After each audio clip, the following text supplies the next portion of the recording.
നമസ്കാരം. ഇന്ന് എൻ്റെ കൂടെയുള്ളത് വളരെ വ്യത്യസ്തനായൊരു ജ്യോത്സ്യനാണ്. മലയാളികളുടെ മനസ്സിലെ ജ്യോത്സ്യന്മാരുടെ സങ്കല്പങ്ങളെല്ലാം പൊളിച്ചടുക്കിയ ഒരു വ്യക്തി. സോഷ്യൽ മീഡിയയിലെല്ലാം നിറഞ്ഞു നിൽക്കുന്ന ഒരു താരമാണ് ഇന്ന് എൻ്റെ കൂടെയുള്ളത്. ആരാണെന്ന് എൻ്റെ ഇൻട്രോയിൽ കൂടെ തന്നെ കുറച്ച് പേർക്കൊക്കെ മനസ്സിലായി കാണും. മറ്റാരുമല്ല, നമ്മുടെ സ്വന്തം ഹരി പത്തനാപുരം സർ.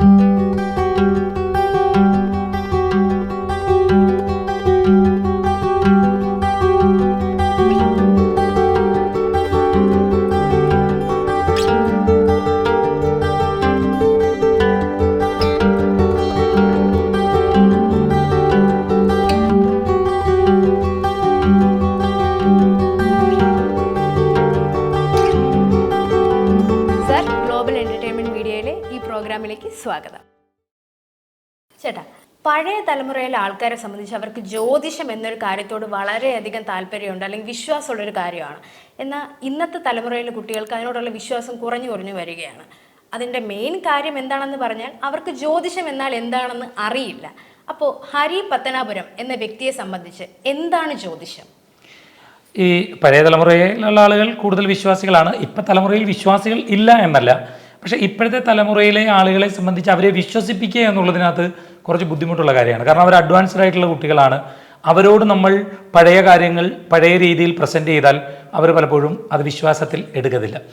അവർക്ക് ഇതുകൊണ്ട് എന്തെങ്കിലും ഒരു ഗുണമുണ്ട് എന്ന് തോന്നിയാൽ മാത്രമേ അവർ ഇതെന്നല്ല ഇനി ഏത് കാര്യമാണെങ്കിലും അത് വിശ്വാസത്തിൽ എടുക്കുകയുള്ളൂ. അപ്പോൾ അങ്ങനെ ഗുണകരമാകണം എന്ന നിലയിലേക്ക് ഇതിനെ നമ്മൾ മാറ്റി അവതരിപ്പിക്കേണ്ടി വരും. അതായത് ജ്യോതിഷത്തിലെ ബേസിക് ആയിട്ടുള്ള നിയമങ്ങളെ ഒന്നും മാറ്റാനും പാടില്ല. എന്നാൽ ഇത് അതിൽ പറഞ്ഞിട്ടുള്ള അഡ്വാൻസ്ഡ് ആയിട്ടുള്ള കാര്യങ്ങളെ എടുത്ത് നമ്മൾ അവതരിപ്പിക്കേണ്ടി വരും. ഇപ്പം പണ്ട് പല കാര്യങ്ങളും നമ്മളിപ്പം ജ്യോതിഷം എന്നല്ല ഏത് കാര്യങ്ങളാണെങ്കിലും പണ്ട് പറഞ്ഞിട്ടുള്ളത് അന്നത്തെ ഒരു കാലഘട്ടത്തിനനുസരിച്ചുള്ള പല കാര്യങ്ങൾ വെച്ചിട്ടായിരിക്കും. അത് ഇന്നത്തെ കാലത്ത് നമുക്ക് കേട്ടാൽ അതങ്ങനെ നടക്കുമോ എന്നൊരു തോന്നലുണ്ടാവും. അപ്പോൾ ഉദാഹരണമായിട്ട് വന്ദനം എന്നൊരു സിനിമയുണ്ട്. മൊബൈൽ ഫോൺ ഇറങ്ങുന്നതിന് മുമ്പ് ഇറങ്ങിയ ഒരു സിനിമയാണ്.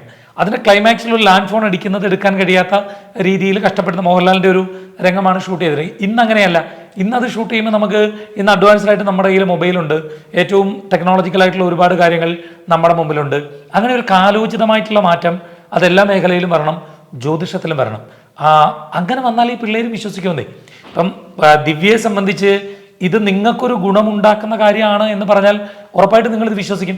എന്നാൽ നിങ്ങൾക്കിത് കംപ്ലീറ്റ്ലി ദോഷമാണ് ചെയ്യുന്നത്, നിങ്ങൾക്ക് ഇല്ലോജിക്കലായിട്ടാണ് നിങ്ങളോട് ഇത് പ്രസന്റ് ചെയ്യുന്നത്, ഇതിൽ പറയുന്നതിൽ അർത്ഥമില്ല എന്ന നിലയിൽ ഒരാൾ നിങ്ങളോട് പ്രസന്റ് ചെയ്താൽ ജ്യോതിഷത്തിന്റെ കുഴപ്പമല്ലത്. ആരാണോ പ്രസന്റ് ചെയ്യുന്നത് അയാളുടെ കുഴപ്പമാണ്.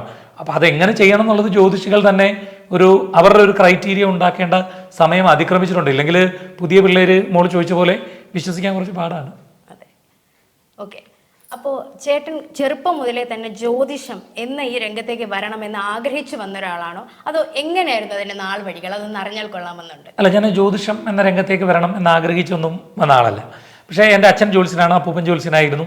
അപ്പോൾ അച്ഛനൊക്കെ ചെറുതിലെ മുതലേ പദ്യങ്ങൾ ചൊല്ലുന്നതും ആളുകളോട് സംസാരിക്കുന്നതും ഒക്കെ കേട്ട് അന്ന് അച്ഛൻ വീട്ടിൽ ഇരിക്കുമായിരുന്നു ഞായറാഴ്ചകളിൽ. അപ്പോൾ അങ്ങനെ കേട്ട് അന്ന് ഞങ്ങൾ നിശബ്ദമായിട്ടിരിക്കും. കാരണം അപ്പുറത്ത് അച്ഛനെ കാണാൻ ആളുകൾ വന്നിരിക്കുന്നു. നമ്മളുടെ ഒരു ചെറിയ വീടായിരുന്നു. അപ്പോൾ ഒരു മുറിയിൽ പറയുന്നത് അടുത്ത മുറികളിലെ കേൾക്കാം. അപ്പോൾ ഞങ്ങൾ ബഹളം വയ്ക്കാൻ പാടില്ല. അപ്പോൾ ഞങ്ങളിത് കേട്ട് അങ്ങനെ എൻ്റെ 2 സഹോദരങ്ങൾ, അവർക്കെല്ലാം ഇത്തരം പദ്യങ്ങളൊക്കെ അത്യാവശ്യം അറിയാം. അപ്പോൾ അച്ഛനെ സംബന്ധിച്ച് ഈ പാരമ്പര്യം ഒരാൾ സംരക്ഷിക്കണം എന്നൊരു ചിന്തയുണ്ട്. അങ്ങനെയാണ് അച്ഛൻ അതിന് നീ ഇത് പഠിക്കണം എന്നൊരു ഇതുണ്ടാക്കി. പിന്നെ അച്ഛൻ കുറച്ച് പഠിച്ചു. പിന്നെ ഞാൻ തിരുവനന്തപുരത്ത് സംസ്കൃത കോളേജിൽ നിന്ന് പഠിച്ചു. പിന്നെ ഞാൻ കിട്ടാവുന്നിടത്തോളം പുസ്തകങ്ങൾ എല്ലാം ഞാൻ നല്ലോണം വായിക്കുമായിരുന്നു.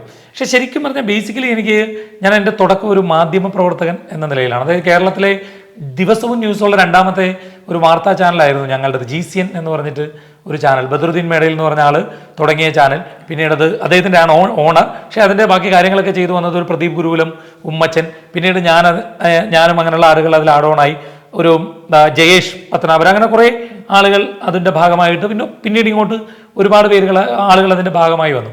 ഞാൻ ന്യൂസ് റീഡ് ചെയ്യുമായിരുന്നു, ന്യൂസ് എഴുതുമായിരുന്നു. അപ്പം ഈ സാധാരണ നമ്മുടെ ലോക്കൽ ചാനലുകളുടെ ഒരു ഗുണം ഈ സാറ്റലൈറ്റ് ചാനലുകളെ വെച്ച് നോക്കുമ്പോൾ ഞങ്ങൾ കുറച്ചുകൂടി ഇടപഴകുന്നത് സാധാരണക്കാരായിട്ടുള്ള ആളുകളെ, വളരെ സാധാരണക്കാരായിട്ടുള്ള ആളുകൾ. അപ്പം അവരുടെ വിഷമങ്ങൾ, അവരനുഭവിക്കുന്ന ബുദ്ധിമുട്ടുകളൊക്കെ മനസ്സിലാക്കാൻ അന്ന് സാധിച്ചിട്ടുണ്ട്. പിന്നീട് ജ്യോതിഷം പഠിച്ചപ്പോഴും ഒരാളെ കബളിപ്പിക്കരുത് എന്നൊരു ചിന്ത എൻ്റെ മനസ്സിലുണ്ടായിരുന്നു.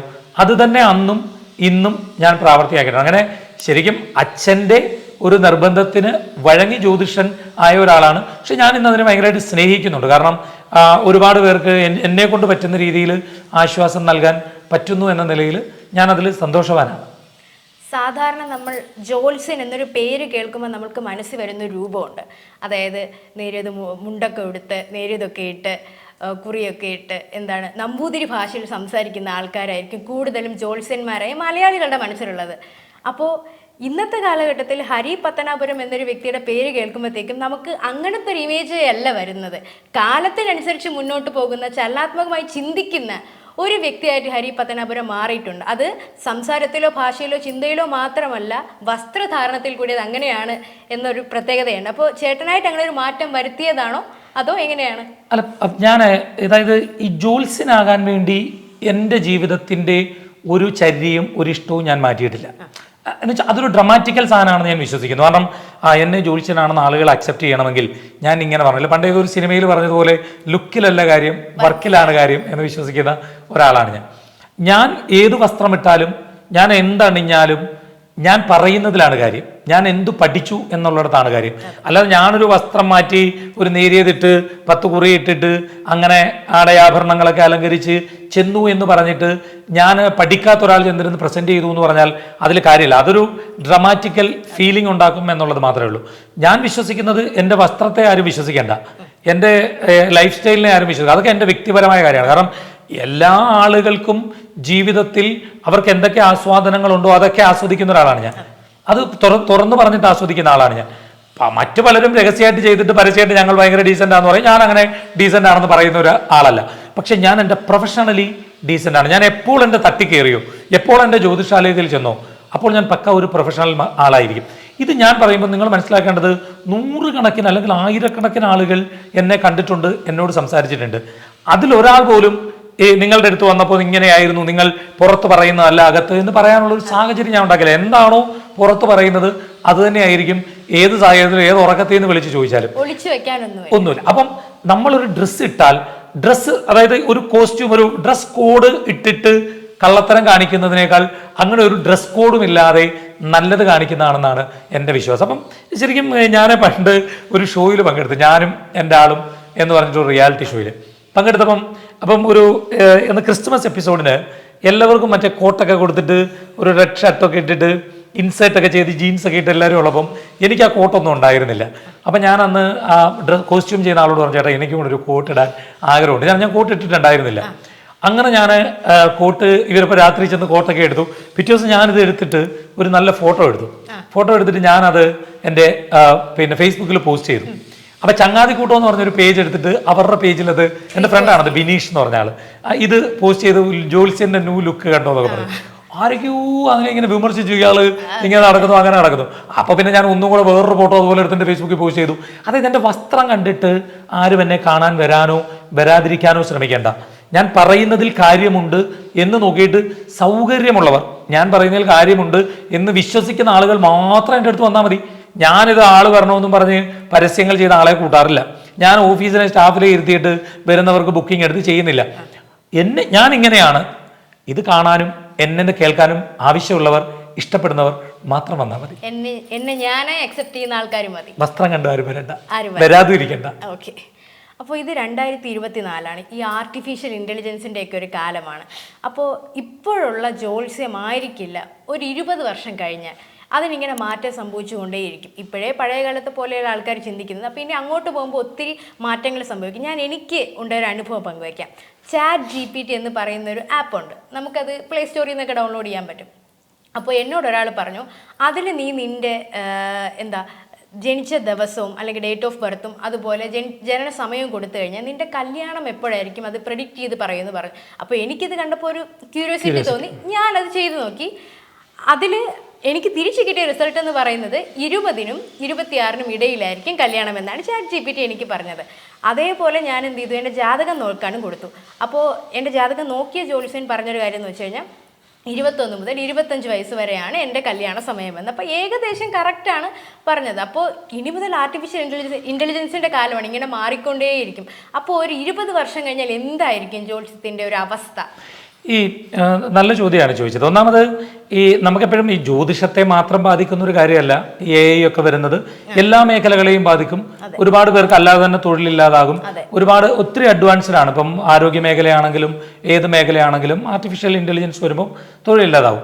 ഇപ്പം എൻ്റെ ഒരു കോൺസെപ്റ്റ്, ഇപ്പം ശരിക്കും പറഞ്ഞാൽ എന്നെ കേൾക്കാൻ ചില ആളുകൾ നിൽക്കുന്നില്ല എന്നുള്ളതാണ് ഒരു പ്രശ്നം. നമ്മളെപ്പോഴും കാലഘട്ടത്തിനനുസരിച്ച് നമ്മൾ മാറണം, നമ്മൾ ചെയ്യുന്ന കാര്യങ്ങൾ മാറണം. അത് മാറില്ല എന്ന് പറയുന്നതിൽ ഒരു തെറ്റുണ്ട്. കാരണം പണ്ട് കബഡിയൊക്കെ വെച്ചിട്ട് കണക്ക് കൂട്ടി ലഗ്നം കണ്ടുപിടിക്കുന്ന ഒരു കാലം ഉണ്ടായിരുന്നു വർഷങ്ങൾക്ക് മുമ്പ്. ഞാനും പഠിച്ചത് അങ്ങനത്തെ കാര്യമാണ്. പക്ഷെ ഇന്ന് അങ്ങനെ ആരും അതിന് ശ്രമിക്കാറില്ല. ഇന്ന് ഇതിന് ആപ്പുണ്ട്, സോഫ്റ്റ്വെയർ ഉണ്ട്. അതിട്ടിട്ട് വളരെ പെട്ടെന്ന് കണക്ക് കൂട്ടലുകൾ നടത്തുകയും വളരെ പെട്ടെന്ന് ഇത് കണ്ടെത്താനും സാധിക്കും. അപ്പം അത് കാലഘട്ടത്തിനനുസരിച്ച് മാറുന്നില്ല എന്ന് പറയാൻ കഴിയില്ല. ഇന്നത്തെ കുട്ടികൾ ഗൂഗിളിനെ വിശ്വസിക്കുന്നവരാണ്. അവരെ സംബന്ധിച്ച് അവരുടെ കയ്യിൽ ഗൂഗിൾ ഉണ്ട്. നമ്മൾ ഒരു ഇല്ലോജിക്കലായിട്ടുള്ള ഒരു കാര്യം അവരോട് പറഞ്ഞാൽ, അല്ലെങ്കിൽ സാമാന്യ ബുദ്ധിക്ക് നിരക്കാത്തൊരു കാര്യം അവരോട് പറഞ്ഞാൽ, അവർ അത്യാവശ്യം ഗൂഗിളിൽ ഒന്ന് സെർച്ച് ചെയ്യും, അല്ലെങ്കിൽ അവർ അതേപ്പറ്റി ഒന്ന് പഠിക്കാനുള്ള സാധ്യതകൾ അവരുടെ മുമ്പിലുണ്ട്. ആ സാധ്യതകൾ നോക്കിക്കൊണ്ട് അവർ കൃത്യമായിട്ട് അവരത് മനസ്സിലാക്കും. ഇത് ഇന്നതാണ് ഈ പറയുന്നത്. ഞാനൊരു ഉദാഹരണം പറഞ്ഞുതരാം. അതായത് വീട്ടിൽ തൂക്കുവിളക്കുകൾ വീടിൻ്റെ മുറ്റത്ത് പാടില്ല എന്ന് നമ്മുടെ പഴയുള്ള ആളുകൾ പറഞ്ഞിട്ടുണ്ട്. അതെന്തുകൊണ്ടാണ് എന്ന് ചോദിച്ചാൽ നൂറുകണക്കിന് കാര്യങ്ങൾ അതിൽ പറയാൻ കഴിയും. അത് അവിടുത്തെ എനർജിയുടെ കാര്യങ്ങൾ പറയാം. സൂര്യന് നേരെ സൂര്യന്റെ ഊർജ്ജ കിരണങ്ങൾ വരുമ്പോൾ അത് അവിടെ തട്ടി നിൽക്കും എന്ന് പറയാം. അതൊക്കെ ഒരു കാലഘട്ടത്തിൽ ആളുകളോട് പറഞ്ഞു കൊടുക്കാൻ പറ്റുമായിരുന്നു. ഇന്നത്തെ കുട്ടികളോട് അത് പറഞ്ഞു കൊടുക്കാൻ പറ്റില്ല. അപ്പം ഞാനിത് മനസ്സിലാക്കിയ ഒരു കാര്യം, ചിലപ്പം ഇത് തല പെട്ടെന്ന് പോയി തട്ടാൻ സാധ്യതയുണ്ട്. അപ്പം അതുകൊണ്ട് ഈ തൂക്കുവിളക്ക് കത്തിച്ചു വെച്ചാൽ പെട്ടെന്ന് നമ്മൾ അറിയാണ്ട് ഇറങ്ങുമ്പോൾ തല തട്ടും, അങ്ങനെ വല്ല അപകടം ഉണ്ടാകും എന്നുള്ളത് കൊണ്ടാണ്. നമ്മൾ കേട്ടിട്ടില്ലേ ഈ കട്ടിലിന് ഇരുന്ന് കാല് ആട്ടരുത് എന്ന് പറയുമ്പോൾ അന്ന് മാതാപിതാക്കൾക്ക് ദോഷമുണ്ടാകും എന്ന് പറയും. പക്ഷെ അതിനടിയിൽ കോളാമ്പിയും വിലപിടിപ്പുള്ള സാധനങ്ങളും ഒക്കെ ഉണ്ട് എന്നുള്ളൊരു കാര്യമാണ്. ഇത് എനിക്കൊരാളൊരു തൂക്കുവിളക്ക് കൊണ്ടു തന്നു. ഞാൻ ഫ്രണ്ടിൽ അത് തൂക്കിയിട്ടുണ്ട്. അവിടുന്ന് ഞങ്ങൾ ഇടയ്ക്ക് എടുത്ത് മാറ്റി, ഇപ്പൊ പിന്നെ എടുത്ത് തൂക്കിയത്. ഇപ്പൊ മാറ്റും. കാരണം കറക്റ്റായിട്ട് തലയടിക്കും. എൻ്റെ തല ഇപ്പം മകളുടെ തലയിലും അത് വന്നിടിച്ചു. അപ്പോൾ ഇത് എന്താണ് കാരണം എന്നുള്ളതല്ല, അവരത് അവതരിപ്പിച്ച രീതിയല്ല, അതിനൊരു പ്രശ്നമുണ്ട് എന്നുള്ളതാണ്. അപ്പോൾ ഇത് അവതരിപ്പിക്കുന്നത് പണ്ടത്തെ ആളുകളോട് ഇത് ഇങ്ങനെ ഊർജ്ജകിരണങ്ങൾ അങ്ങനെ ഇങ്ങനെയൊക്കെ പറഞ്ഞാൽ അവരൊക്കെയാണ്. ഇന്നത്തെ പിള്ളേർ നോക്കും അതെങ്ങനെയാണ് ഒരാൾക്ക് സൂര്യൻ നല്ല ഊർജ്ജവും ഒരാൾക്ക് മോശം ഊർജ്ജവും കൊടുക്കുന്നത് എന്ന് സ്വാഭാവികമായിട്ട് ചിന്തിക്കില്ലേ? ഇത് പറഞ്ഞു കൊടുക്കാൻ നമ്മൾ അഡ്വാൻസ്ഡ് ആണ്. അത് ലോജിക്കലാണ്. കാരണം എനിക്ക് അനുഭവം, ഞാനിപ്പോൾ മെയിൻ അവിടുന്ന് മാറ്റി ഇപ്പുറത്തോട്ടാക്കിയിട്ട് ഇത് ഇപ്പുറത്തിടാൻ പോകണം. നമ്മുടെ തലയിൽ ഇതുണ്ടെന്ന് മറന്നു പോവാ. ഇപ്പം നമ്മളില്ലേ മറ്റേ AI ക്യാമറ റോഡിൽ സ്ഥാപിച്ചിട്ടുണ്ട്. ആദ്യ ദിവസങ്ങളിൽ നമ്മൾ ഭയങ്കര മാന്യന്മാരായിട്ടൊക്കെ പൊക്കോണ്ടിരുന്നു. കുറച്ച് കഴിയുമ്പോൾ ഈ ക്യാമറ ഉണ്ട് എന്ന് നമ്മൾ മറന്നു പോകും. അപ്പോൾ ഈ മറവി എല്ലാ മേഖലകളിലും ഉണ്ടാവും. എൻ്റെ പോയിന്റ് ഇതാണ്, ജ്യോതിഷവും അഡ്വാൻസ്ഡ് ആകണം. ഇന്ന് പഠിക്കാൻ വരുന്ന ഒരു കുട്ടിയോട് പഴയ കാലത്തെ ഒരു പഠനം നിങ്ങൾ പഠിക്കണം, അങ്ങനെ ജ്യോതിഷ ഗ്രന്ഥത്തിൽ എഴുതിയിട്ടുണ്ടത് പഠിക്കണം എന്നൊരു ജ്യോത്സ്യന് പറയില്ല. അത് പറഞ്ഞാൽ അയാൾക്ക് തലയ്ക്ക് ഓളാണെന്ന് വരും. ഇപ്പൊ ആനയെ ദാനം ചെയ്യണം, കുതിരയെ ദാനം ചെയ്യണം എന്നൊക്കെ വർഷങ്ങൾക്ക് മുമ്പ് രാജാക്കന്മാരോടൊക്കെ പറഞ്ഞിട്ടുള്ള കാലമുണ്ട്. ഇത് ഇന്ന് സാധാരണക്കാരിപ്പോൾ മോളി ചെല്ലുമ്പോൾ നിങ്ങൾക്ക് ഇച്ചിരി മോശമുണ്ട്, 2 ആനയെ മേടിച്ച് ദാനം ചെയ്യണം എന്ന് പറഞ്ഞാൽ ഈ പറയുന്ന ആടെ തലയ്ക്ക് ഓളാന്നല്ലേ വരും. അപ്പൊ അതിൽ മാറ്റങ്ങൾ ഉണ്ടാവണം. കണക്ക് കറക്റ്റാണ് പറഞ്ഞു വരുമ്പോൾ അതിനെന്താ ചെയ്യേണ്ടതെന്ന് വെച്ചാൽ ഈ ജ്യോത്സ്യന്മാരും അഡ്വാൻസ്ഡ് ആയിട്ട് പഠിക്കണം. ഇത് അങ്ങനെ ചെയ്യണമെന്ന് ഞാൻ പറയുമ്പോൾ എന്നെ ഇതിൽ വിശ്വാസമില്ലാത്ത ആളാണെന്ന് പറഞ്ഞാൽ അത് ഞാൻ നിർത്തത്തില്ല, പറയാനുള്ളത് പറയും. എൻ്റെ പോയിന്റ് ഇതാണ്, നമ്മൾ വരുന്ന തലമുറയിലെ കുട്ടികൾക്ക് വിശ്വാസമുണ്ടെങ്കിൽ അവരെയും തൃപ്തിപ്പെടുത്തുന്ന രീതിയിൽ നമ്മൾ ഈ കാര്യത്തെ അവതരിപ്പിക്കണം. ജ്യോതിഷത്തിൻ്റെ ബേസിക് നിയമങ്ങളിൽ മാറ്റം വരുത്താതെ, ഇല്ലെങ്കിൽ ഇത് അസ്തമിച്ചു പോകും. കുറച്ച് കഴിയുമ്പോൾ ഞാൻ മോള് പറഞ്ഞില്ലേ, ചെറുപ്പക്കാർ പിള്ളേര് അവർ ഗൂഗിൾ നോക്കിയിട്ട് വിശ്വസിക്കുള്ളൂ. ഇപ്പം മോള് പറഞ്ഞ പോലെ ChatGPT എനിക്കത് അറിയില്ല എന്താണ്, പക്ഷെ അതിൽ ഇങ്ങനൊരു മറുപടിയും ജ്യോത്സ്യത്തിൽ ഇങ്ങനൊരു മറുപടിയും കിട്ടുമ്പോൾ നാളെ പൈസ മുടക്കാതെ ഇതിലേക്ക് പിള്ളേർ പോകുന്നതിന് തടയിടാൻ നമ്മളും അഡ്വാൻസ്ഡ് ആവണം. അതെ, ഓക്കെ. അപ്പം ചേട്ടനി പറഞ്ഞ പോലത്തെ ഒരു കാര്യം എനിക്കും ഉണ്ടായിട്ടുണ്ട്. കാരണം പണ്ടൊക്കെ വീട്ടിൽ പറയും ഈ സന്ധ്യാനേരത്ത് നഖം വെട്ടാൻ പാടില്ല എന്ന് പറയും. പക്ഷെ ഞാൻ അതിൻ്റെ ശാസ്ത്രീയ വശം ഒരാളോട് ചോദിച്ചപ്പോഴാണ് എന്നോട് എൻ്റെ ഒരു കൂട്ടുകാരി പറഞ്ഞത്, പണ്ടത്തെ വീടുകൾ എന്ന് പറഞ്ഞാൽ ഇന്നത്തെ പോലെ ഇലക്ട്രിസിറ്റി ഒന്നുമില്ല, അവരെല്ലാം കുഞ്ഞു വിളക്കുകളാണ് വെക്കുന്നത്. അപ്പോൾ രാത്രി നഖം വെട്ടി ഇടുകയാണെങ്കിൽ ആരെങ്കിലും കാലിൽ കുത്തി കയറുമെന്ന് വിചാരിച്ചാണ്. അല്ല, നമ്മുടെ കാല് മുറിയുകയും ചെയ്യാം. കാരണം വളരെ ചുരുങ്ങിയ വെട്ടത്തിൽ നമ്മളിത് നഖം വെട്ടേണ്ടി വരുമ്പോൾ ഇപ്പൊ തന്നെ നഖം വെട്ടുമ്പോൾ അറിയാണ്ട് മുറിയും. അപ്പോൾ വെട്ടമില്ലാത്ത സമയത്ത് ഇതൊക്കെയാണ് കാര്യങ്ങൾ. ഇപ്പോഴത്തെ കുട്ടികളോട് അത് പറഞ്ഞാൽ അവരത് അക്സെപ്റ്റ് ചെയ്യില്ല. പക്ഷെ അത് പറയേണ്ട രീതിയിൽ പറയണമെന്നാണ് ഞാൻ പറഞ്ഞത്. നമ്മളെന്താ പറയുക, അതിനകത്ത് വേറെ കോസ്മിക് എനർജി, ആ എനർജി, ഈ എനർജി എന്നൊക്കെ പെടുത്താൽ പിള്ളേർ ഗൂഗിൾ എടുത്ത് നോക്കും, ഇതെന്താണ് സംഭവം, ഇങ്ങനെ ഒരു സാധനം ഉണ്ടോ, വിശ്വാസമില്ലാത്തവരായി മാറും. അപ്പോൾ അവരോട് നമ്മൾ പറഞ്ഞു കൊടുക്കണമെങ്കിൽ നമ്മൾ ജ്യോതിഷത്തിലെ പ്രാഥമിക നിയമങ്ങളിൽ നിന്നുകൊണ്ട് തന്നെ നമ്മൾ അഡ്വാൻസ്ഡ് ആവണം. പിന്നെ ഈ ജ്യോത്സ്യം എന്നൊരു വാക്ക് കേൾക്കുമ്പോൾ എല്ലാവരുടെ മനസ്സിൽ വരുന്ന ഒരു ജ്യോത്സ്യനായിരിക്കും. ഒരു 90% ആൾക്കാരുടെ മനസ്സിലും ജ്യോത്സ്യനായിരിക്കും. കാരണം ഈ ജ്യോത്സ്യം ഈ ഒരു ഫീൽഡിൽ നിൽക്കുന്ന ഒരു 85% ആൾക്കാരും പുരുഷന്മാരാണ്. സ്ത്രീകൾ കൂടുതലായിട്ട് ഈ ഒരു മേഖലയിലേക്ക് കടന്നു വരുന്നില്ല. അതിൻ്റെ കാരണം എന്തുകൊണ്ടായിരിക്കും? ഒന്ന്, എനിക്ക് തോന്നുന്നത് ഈ സ്ത്രീകൾ ഇപ്പോൾ വരുന്നുണ്ട്. എൻ്റെ അറിവിൽ കുറേ സ്ത്രീകളൊക്കെ വരുന്നുണ്ട്. ഒരു കാലത്ത് അതും ഈ കാലോചിതമായ ഒരു മാറ്റത്തിൻ്റെ ഭാഗമായിട്ട് ഉള്ള സംഭവങ്ങളൊക്കെ ആയിരിക്കാം. കാരണം പണ്ടത്തെ കാലത്ത് നമ്മൾ പല മേഖലകളും ഇത്തരത്തിലുള്ള കാര്യങ്ങളിൽ സ്ത്രീകൾ പൂജാരിമാരാകുന്നത്, ഇപ്പോൾ നമ്മുടെ മണ്ണാർശാല അമ്പലത്തിലൊക്കെ ഉണ്ടെങ്കിലും വ്യാപകമായി അത്തരം ക്ഷേത്രങ്ങളിൽ സ്ത്രീകൾ പൂജാരിമാരായിട്ടൊന്നും ഇല്ലല്ലോ. അപ്പോൾ കാലോചിതമായ ഒരു മാറ്റത്തിൻ്റെ ഭാഗമായി അതും കടന്നു വരും. പണ്ട് നമുക്കറിയാലോ, സ്ത്രീകളെ അങ്ങനെ മുൻനിരയിലേക്ക് അല്ലെങ്കിൽ ഉപദേശങ്ങൾ സ്വീകരിക്കാത്ത ഒരു കാലം ഉണ്ടായിരുന്നു നമ്മുടെയൊക്കെ പഴയത് എന്ന് നമ്മൾ വായനയിലൂടെയും മറ്റും അറിയുന്നുണ്ട്. ഒരുപക്ഷെ അതുകൊണ്ടായിരിക്കാം സ്ത്രീകളുടെ ഉപദേശം അന്ന് അത്ര വലിയ കാര്യത്തോട് എടുക്കത്തില്ല എന്നുള്ളത് കൊണ്ടായിരിക്കാം. പക്ഷെ ഇന്ന് കാലഘട്ടം മാറി. ഇന്ന് വലിയ എഡ്യൂക്കേറ്റഡ് ആയിട്ടുള്ള ഒത്തിരി അറിവുള്ള സ്ത്രീകളാണ് പുരുഷന്മാരെക്കാൾ കൂടുതൽ എന്ന കാലം വന്നപ്പോൾ ആ മാറ്റങ്ങൾ ഉണ്ടായി. ഇത് ശരിക്കും ഒരു ഉപദേശമാണല്ലോ, ബേസിക്കലി ഉപദേശം കൂടിയാണല്ലോ. അപ്പം അത് അന്നത്തെ കാലത്ത് അങ്ങനെ ആളുകളുടെ മനസ്സിലൊരു ചിന്താഗതി ഉണ്ടാവാം. ഇന്നൊത്തിരി മാറിയിട്ടുണ്ട്. ഒരുപാട് സ്ത്രീകളൊക്കെ വരുന്നുണ്ടെന്നാണ് ഞാൻ മനസ്സിലാക്കുന്നത്. ഈ വാസ്തുവിദ്യയെ പറ്റി പറയുന്ന ഒരു സമയത്ത് നമ്മുടെ നാട്ടിൽ കണ്ടുവരുന്ന ഒരു രീതി എന്ന് പറഞ്ഞു കഴിഞ്ഞാൽ മലയാളികൾക്ക് വാസ്തു നോക്കാതെ വീട് വയ്ക്കുന്നത് അവരെ സംബന്ധിച്ച് വളരെ ബുദ്ധിമുട്ടുള്ളൊരു കാര്യമാണ്. എന്നാൽ ഇതേ മലയാളികൾ തന്നെ അവർ പുറം രാജ്യങ്ങളിൽ പോയി കഴിയുമ്പോഴത്തേക്കും അവിടെ ഈ വാസ്തുപരമായ ഒരു കാര്യങ്ങളും നോക്കാതെ വയ്ക്കുന്ന ഒരു വീട്ടിൽ നിന്നായിരിക്കും അവർ ജീവിക്കുന്നത്. അവിടെ നിന്നായിരിക്കും ചിലപ്പോൾ അവർ ഉപജീവനം അവർ കഴിക്കുന്നത്. അവിടെ നിന്ന് കിട്ടിയ പണം കൊണ്ടായിരിക്കും ചിലപ്പോൾ അവർ നാട്ടിൽ വന്നൊരു വീട് വെക്കുന്നതും. എന്നാൽ നാട്ടിൽ വീട് വെക്കുമ്പോഴത്തേക്കും അവർക്ക് വാസ്തു വിദ്യ നോക്കാതെ വീട് വെക്കുന്നവർക്ക് ബുദ്ധിമുട്ടാണ്. അപ്പോൾ എന്തുകൊണ്ടായിരിക്കും മലയാളികളുടെ ചിന്താഗതി ഇങ്ങനെ? ശരിക്കും ഈ വാസ്തു ഈ കേരളത്തിലോ ഇന്ത്യയിലോ എന്നല്ല, ലോകത്തെല്ലായിടത്തും നടക്കുന്നുണ്ട്. അതേപോലെ ഈ എക്സ്പ്ലെയിൻ ചെയ്യുന്നതിൻ്റെ ഒരു പ്രശ്നമാണ് അതിലുള്ളത്. ശരിക്കും വാസ്തു പുരുഷൻ എന്ന് പറയുന്ന ഒരു സങ്കല്പമുണ്ട്. വാസ്തുവിൻ്റെ ഏറ്റവും ബേസിക് സാധനം ഓരോ വാസ്തുവിലും ഒരു വാസ്തു പുരുഷൻ എന്ത് എന്നുള്ളൊരു സങ്കല്പമാണ്. ശരിക്കും പറയുന്നത് ഒരു ഗ്രാഫിക്കൽ സിസ്റ്റമാണ്. കറക്റ്റായിട്ട് ഗ്രാഫിക്സ്, അതിൻ്റെ കണക്കുകൾ, അതിൻ്റെ കൂട്ടലുകൾ, എവിടെ വീട് വെച്ചാലും എവിടെ ഫ്ലാറ്റ് പണിഞ്ഞാലും എവിടെ വലിയ ബിൽഡിങ് പണിഞ്ഞാലും അതിനെല്ലാം അത്തരത്തിലുള്ളൊരു ഗ്രാഫിക്കൽ സിസ്റ്റമുണ്ട്. ആ സിസ്റ്റത്തെയാണ് അവിടെ അത്തരം പറയുന്നു, ഇവിടെ ഇതിനെ വാസ്തു പുരുഷൻ എന്നുള്ളൊരു സങ്കല്പത്തിൽ വെച്ചിരിക്കുന്നു. വെച്ചാൽ അതൊരു പുരുഷനാണ്. അപ്പം അതിൻ്റെ ഇന്ന ഭാഗത്ത് ഇന്നത് പാടില്ല, ഇന്ന ഭാഗത്ത് ഇന്നത് പാടില്ല. ഇത് തന്നെയാണ് മറ്റൊരു സ്ഥലത്ത് ഫ്ലാറ്റ് പണിയുമ്പോൾ നമ്മളിപ്പോൾ ഒത്തിരി കുഴിയുള്ള ഭാഗമാണ്, അവിടുന്ന് മണ്ണിട്ട് പൊക്കിക്കൊണ്ടു വന്നാണെങ്കിൽ നമ്മൾ വലിയ ഭാരമുള്ള സാധനങ്ങൾ അവിടേക്ക് കഴിവതും പണിയാറില്ല.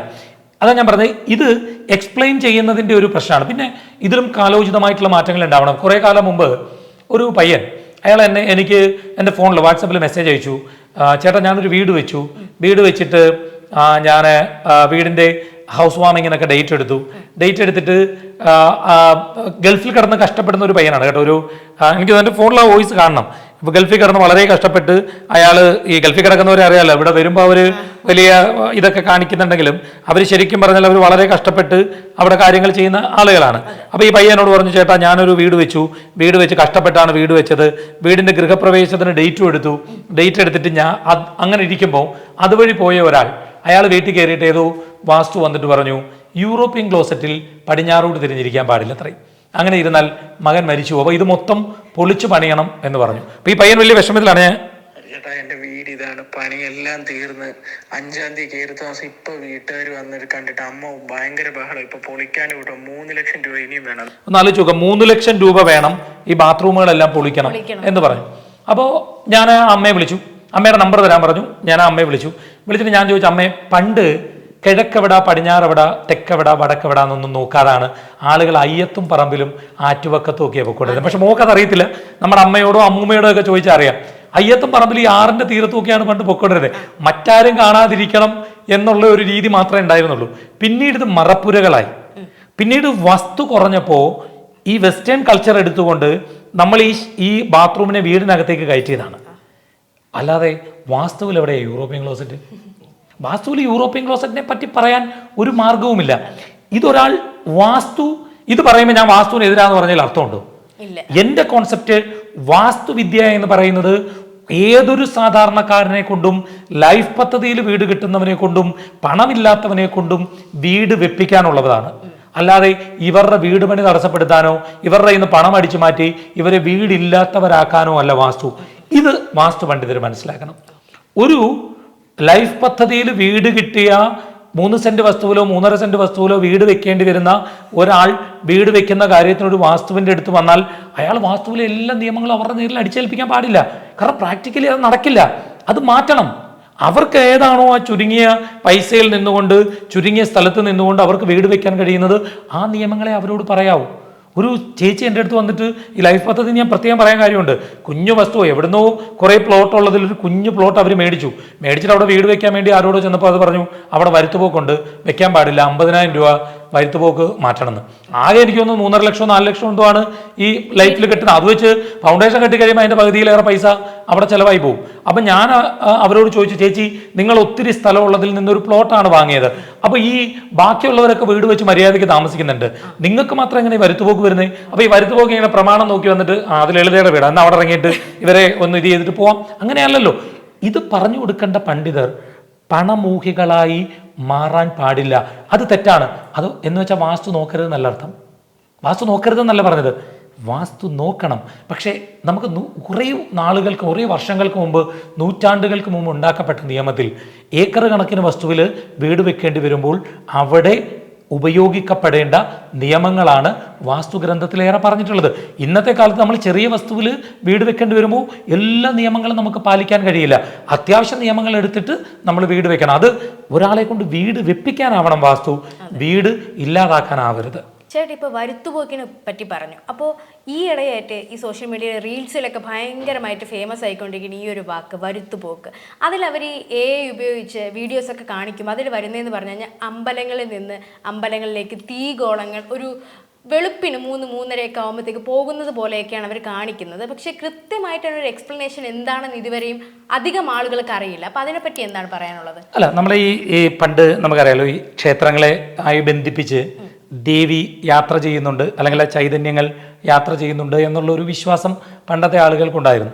പണ്ട് നമ്മൾ മനസ്സിലാക്കേണ്ടത് നമ്മളുടെ പല സ്ഥലങ്ങളും ക്ഷേത്ര ഭൂമികളായിരുന്നു. ഇപ്പം എൻ്റെ നാട്ടിൽ തന്നെ ഈ അടുത്ത സമയത്താണ് അവർക്ക് ക്ഷേത്ര ഭൂമിയിൽ നിന്ന് പട്ടയം പോലും കിട്ടിയത്. കാരണം അമ്പലവും ക്ഷേത്രവുമായി ബന്ധപ്പെട്ട ഭൂമിയായിരുന്നു. അന്ന് അത്തരം സ്ഥലങ്ങളിൽ താമസിക്കാൻ വേണ്ടി പാടില്ല, അത് താമസയോഗ്യമല്ല, അത് ദേവിയുടെ അല്ലെങ്കിൽ ദേവചൈതന്യത്തിൻ്റെ ഭൂമിയാണ് എന്നൊക്കെയുള്ള തരത്തിലുള്ളൊരു വിശ്വാസം ഉണ്ടായിരുന്നു. ഈ വിശ്വാസം പിന്നീട് ഇങ്ങനെ പറഞ്ഞ് ഇന്നിതൊരു ഭയപ്പെടുത്തലായി മാറിയിട്ടുണ്ട്. ആര് വീട് വെക്കാൻ ചെന്നാലും വരുത്തുപോക്കുണ്ട് എന്ന് പറയുമ്പോൾ പിന്നീട് ഇവർ വീട് വെച്ചാൽ നാളെ ഇവരുടെ ജീവിതത്തിൽ എന്ത് ചെറിയ കാര്യം സംഭവിച്ചാലും ഇവർക്ക് ഇതൊരു മനസ്സിലിരിക്കും. അങ്ങനെ ഒരു കാര്യമുള്ളൂ. നമ്മളോടൊരു കാര്യം പറഞ്ഞാൽ പിന്നീട് ജീവിതത്തിൽ എന്തുണ്ടായാലും അത് ഒരു പേടിപ്പെടുത്തലായി വരും. ഞാൻ പറയുന്നത്, നമ്മൾ എന്തിനാണ് നമ്മളുടെ ദൈവങ്ങളെ ഭയപ്പെടുന്നത് എന്നുള്ളതാണ്. ഇപ്പം നിങ്ങളുടെ മോളുടെ വീടിനടുത്തൊരു ദേവി ഉണ്ടാവും, ഒരു ക്ഷേത്രം ഉണ്ടാവും. ആ ക്ഷേത്രത്തെ നമ്മൾ നമ്മുടെ അമ്മയായിട്ടാണ് കാണുന്നത്. അവിടുത്തെ ദേവി നമ്മളെ നശിപ്പിക്കാൻ നമ്മുടെ വീടിനകത്തൂടെ കയറി പോകുന്നു എന്ന് പറഞ്ഞാൽ നമുക്ക് ദേവിയായിട്ട് കണക്കാക്കാൻ പറ്റില്ല.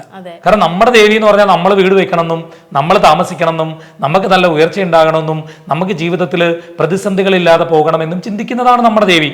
അപ്പം മൂന്നാമതൊരാൾ ഈ ദേവി കുഴപ്പമാണ്, നമ്മളെ പേടിപ്പിച്ചിരിക്കുന്നു, നമ്മളെ ശപിച്ചിരിക്കുന്നു എന്ന് പറയുമ്പോൾ അത് നമ്മൾ അങ്ങനെ വിശ്വസിക്കാൻ പോകാതിരിക്കുക. ഇതിന് ഈ പലപ്പോഴും ഈ ജ്യോതിഷികളുടെ പ്രശ്നം പരിഹാരം എന്താന്ന് നോക്കണം. അവർക്ക് പൈസ കിട്ടുന്നതോ അവർ പറഞ്ഞു തരുന്ന മൂന്നാമതൊരാൾക്ക് പൈസ കിട്ടുന്നതോ ആണ് പരിഹാരമെങ്കിൽ നമ്മളൊന്ന് ജസ്റ്റ് ഒന്ന് ചിന്തിച്ച് നോക്കുക, ഇത് പരിഹാരത്തിന് വേണ്ടിയുള്ള പ്രശ്നമാണെന്ന്. അപ്പോൾ ആ പ്രശ്നം തീർക്കുള്ളൂ. അതുപോലെ പണ്ടത്തെ ആൾക്കാർ എപ്പോഴും പറയുന്ന ഒരു കാര്യമാണ്, നിങ്ങൾക്ക് ദൈവത്തിൽ വിശ്വാസമുണ്ടെങ്കിൽ നിങ്ങൾ ഭൂതപ്രേതാദികളിലും വിശ്വസിക്കണം. അപ്പോൾ നമ്മുടെ ചാനലിൻ്റെ തന്നെ ഭാഗമായ ഒരു ചേട്ടൻ എന്നോടൊരു അനുഭവം പങ്കുവച്ചതാണ്. അദ്ദേഹത്തിൻ്റെ അമ്മ സൂയിസൈഡ് ചെയ്തതാണ്. അപ്പോൾ മരിച്ച് കുറച്ച് ദിവസം കഴിഞ്ഞപ്പോൾ അദ്ദേഹത്തിന് ഒരു പ്രശ്നമില്ലെങ്കിൽ തന്നെങ്കിലും അദ്ദേഹത്തിൻ്റെ ഭാര്യയ്ക്കും ഭാര്യയുടെ അമ്മയ്ക്കും ഒക്കെ ആ മരിച്ച ആളുടെ പ്രസൻസ് അറിയാൻ സാധിക്കുന്നു എന്ന് പറയുന്നുണ്ട്. അതായത് തൊട്ടതുപോലെ തോന്നുന്നു, കണ്ടതുപോലെ തോന്നുന്നു. അപ്പോൾ ഇപ്പോഴത്തെ കാലഘട്ടത്തിൽ നമ്മൾ വിശ്വസിക്കുന്നതെന്ന് പറഞ്ഞു കഴിഞ്ഞാൽ ഒരാൾ മരിച്ചു കഴിഞ്ഞാൽ അയാളുടെ പ്രസൻസ് അവിടെ ഉണ്ടാകും എന്ന് നമ്മുടെ ഉപബോധ മനസ്സിൽ അങ്ങനെ കിടക്കും. ചിലപ്പോൾ അങ്ങനെയുള്ള ചിന്തകളിൽ നമുക്ക് തോന്നുന്നതാണോ അതോ യഥാർത്ഥത്തിൽ ഇതിലൊക്കെ എന്തെങ്കിലും ഒരു അർത്ഥമുണ്ടോ? അമ്മ മരിച്ചുപോയി, അമ്മ തൊടുന്നതിൽ എന്താ പ്രശ്നം? നമ്മളിത് പ്രശ്നമായിട്ട് കാണുന്നിടത്താണ് വിഷയം. ഈ പ്രശ്നമാണെന്ന് ചിന്തിക്കുമ്പോഴാണ് ഒരാൾക്ക് പൈസ ഉണ്ടാക്കാനുള്ള മാർഗമായിട്ട് കിട്ടുന്നത്. നമ്മുടെ അമ്മ, നമ്മളെ വളർത്തിയ അമ്മ, നമ്മളെ കൂടെ ഉണ്ടായിരുന്ന അമ്മ നമ്മളെ വന്ന് തൊടുമ്പോൾ അത് നമ്മളൊരു പ്രൈഡായിട്ട് എടുക്കണം. ഞാൻ അങ്ങനെ ഇപ്പം എൻ്റെ അച്ഛൻ മരിച്ചുപോയി, എൻ്റെ അച്ഛൻ എന്നെ ഒന്നൊന്ന് തൊട്ടു, എന്നെ ഒന്ന് കെട്ടിപ്പിടിച്ചു, അല്ലെ എൻ്റെ കൂടെ പ്രസൻസ് ഉണ്ടെന്ന് പറഞ്ഞാൽ എനിക്കതൊരു ശക്തിയാണ്. മറ്റാർക്കും കിട്ടാത്തത് നമുക്ക് കിട്ടി. അപ്പം ഞാൻ പറയുന്നത് നിങ്ങളുടെ ചാനലിലെ അദ്ദേഹത്തിൻ്റെ ഭാര്യയൊക്കെ വിളിച്ചിട്ട് പറയണം, നിങ്ങൾ എത്ര ഭാഗ്യമുള്ളവരാണ്. നമ്മൾ മരിച്ചുപോയവരൊരു പ്രസൻസ് നമ്മൾ എത്ര ആളുകൾ ആഗ്രഹിക്കുന്നുണ്ട്. മരിച്ചുപോയവരൊന്ന് നമ്മുടെ മുമ്പിൽ, അല്ലെങ്കിൽ ഭൂമി ഒന്ന് തിരിഞ്ഞു കറങ്ങി ആ മരണപ്പെട്ടു പോയവർ ഒന്ന് തിരിച്ചു വന്നെങ്കിൽ, നമ്മുടെ മുമ്പിലേക്ക് അവരൊന്ന് എത്തിയെങ്കിൽ, അവർ നമ്മളോടൊപ്പം ഒന്ന് ആഹാരം കഴിച്ചെങ്കിൽ, നമ്മളോടൊന്ന് ചേർന്ന് നിന്നെങ്കിൽ എന്ന് ആഗ്രഹിക്കുന്ന എത്ര ആളുകളുണ്ട്. എനിക്ക് അവരോട് കൊതിയാണ്, എനിക്ക് അവരോട് കുശുമ്പാണ് തോന്നുന്നത്. കാരണം ആ മരിച്ചുപോയ അമ്മ അവരുടെ സമീപത്തേക്ക് വരികയും അവരെ ഒന്ന് തൊടുകയും അവരുടെ പ്രസൻസ് ഫീൽ ചെയ്യുകയും ചെയ്യുന്നു എന്ന് പറഞ്ഞാൽ അതിനെ ഭയപ്പാടോടെ കാണണ്ട. നമ്മുടെ ഈ പലപ്പോഴും പറയും, മരിച്ചുപോയ അച്ഛനും അമ്മയും നിങ്ങളെ ദ്രോഹം ചെയ്തു, നിങ്ങളുടെ ജീവിതം മുടക്കി, നിങ്ങളുടെ തൊഴിലില്ലാതാക്കി എന്ന് പറയുന്നെങ്കിൽ അതൊരു മകനോ മകളോ വിശ്വസിക്കുന്നെങ്കിൽ അവർക്ക് മകനോ മകളോ ആയിരിക്കാൻ യാതൊരു യോഗ്യതയുമില്ലെന്ന് ഞാൻ പറയും.